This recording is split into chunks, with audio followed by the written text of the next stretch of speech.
Hello friends, मैं मुख्तार खान स्वागत करता हूं अपने चैनल लॉ लेक्चर में। फ्रेंड्स, हम लोग आज समझेंगे सीपीसी की धारा 11 को, जिसमें बताया गया है प्रांग न्याय रेस जुडिकाटा। फ्रेंड्स, इससे पहले कि हम इस धारा को डिस्कस करें, आप लोगों से मैं रिक्वेस्ट करता हूं कि यदि आपको मेरा चैनल पसंद आया तो आप प्लीज़ इसे सब्सक्राइब करें, लाइक करें, अपने दोस्तों के साथ शेयर करें। फ्रेंड्स, आई होप कि मैंने इससे पहले पिछले सेशन में जो वीडियो बनाया था धारा 10 का, वो आपकी समझ में आ गया होगा। और आज हम रेस जुडिकाटा को समझते हैं।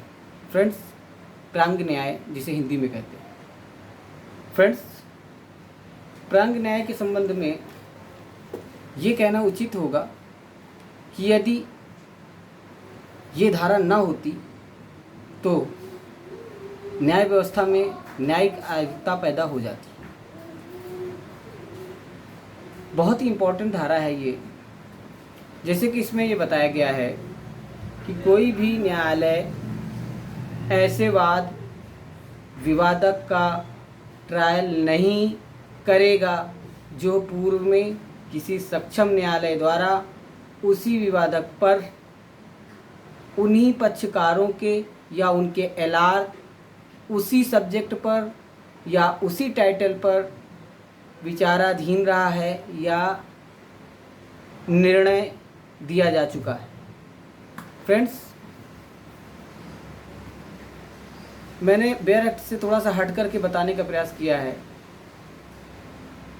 जैसे कि मैंने पढ़ा, ये मेरा बनाया हुआ जो व्यू था, मैंने उसको आपके सामने पढ़ा।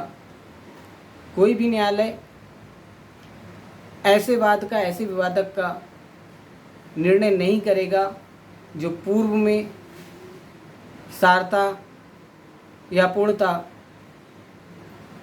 उन्हीं पक्षकारों पर, उन्हीं सब्जेक्ट पर, उसी टाइटल पर, उसी विवादक विषय पर कोई न्यायालय में कोई वाद विचाराधीन रहा हो और वो निर्णित किया जा चुका हो। इस तरीके का कोई पश्चातवर्ती वाद न्यायालय में नहीं दाखिल किया जाएगा और ना ही उसका विचारण किया जाएगा। ये धारा 11 हमें बताती है। आशा करता हूँ आप लोगों को समझ में आया होगा। सपोज दैट, मान लेते हैं कि मेरे द्वारा किसी एक प्रॉपर्टी के संबंध में, ए नामक प्रॉपर्टी के संबंध में कोई वाद जिसके अगेंस्ट मैंने दाखिल किया था वो न्यायालय में विचाराधीन था और उसका निर्णय दिया जा चुका है। उसका जो अनुतोष था वो मैंने अपने ऑनर होने का, अपने मालिकाना हक का मांगा था, वो डिसाइड किया जा चुका है। अब पुनः मेरा कोई एलआर या मैं उस वाद के संबंध में उसी सब्जेक्ट पर, उसी विषय पर, उसी अनुतोष पर मैं वाद पुनः नहीं ला सकता हूँ। ये है आपका प्रांगिक न्याय। अब फ्रेंड्स, इसके एलिमेंट्स क्या क्या हैं उसके बाद समझते हैं। एलिमेंट हैं, इसमें 2 सूट होने चाहिए, कॉम्पिटेंट कोर्ट होनी चाहिए, same parties, same subject, same title और सेम इशू होने चाहिए जो कि पूर्व के वाद में डिसाइड हो चुके हैं। पश्चातवर्ती वाद में भी सेम ही होना चाहिए। ये इसके एलिमेंट हैं। इसका उद्देश्य फ्रेंड्स क्या है? इसका उद्देश्य है, सिर्फ इसका उद्देश्य इसलिए इम्पॉर्टेंट है, जैसे मैंने पहले बात कही थी, अगर ये ना होता तो न्याय व्यवस्था में एक न्यायिक अराजकता पैदा हो जाती। तो इसके उद्देश्य क्या हैं? उद्देश्य है नंबर 1 पे लोकहित में मुकदमेबाजी का अंत होना। लोकहित में मुकदमेबाजी का अंत होना बहुत ही आवश्यक है। दूसरा है किसी भी व्यक्ति को एक ही वाद हेतु के लिए बार बार ना परेशान किया जाना। अगला है न्यायिक निर्णय को सही माना जाना। फ्रेंड्स, इसी के साथ साथ हम समझते चलते हैं। इसका स्पष्टीकरण इस धारा का 4 और बहुत ही इम्पॉर्टेंट है, अक्सर एग्जाम में मेंस में भी कई बार पूछा गया है और ये पूछा जाता है। ये है अनुव्यायिक प्रांगन्याय, कॉन्स्ट्रक्टिव रेस जुडिकाटा। ये है क्या फ्रेंड्स, इसको समझते हैं हम।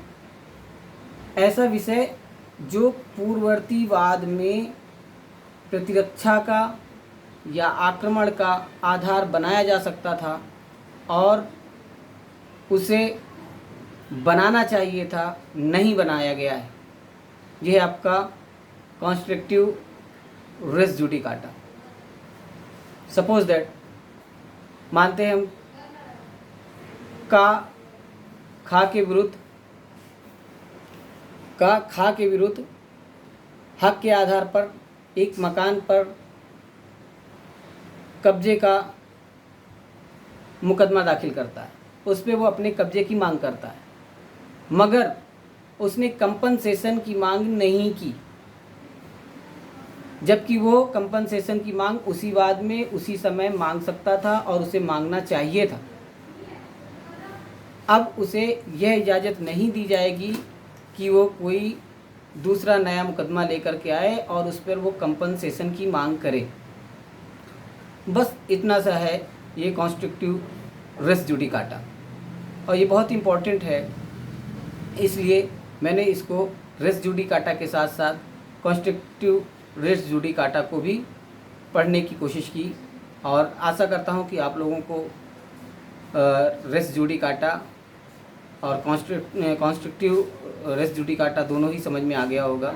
और फ्रेंड्स, अब किसी नेक्स्ट वीडियो में मैं धारा 10 को और धारा 11 को दोनों को डिस्कस करूंगा मिला करके, क्योंकि दोनों के जो काफ़ी हद तक तत्व हैं वो मिलते जुलते हैं। तो फ्रेंड्स, मैं दोनों को किसी अन्य वीडियो में दोनों का अंतर बताने का प्रयास करूंगा। तो friends, thank you for watching my video.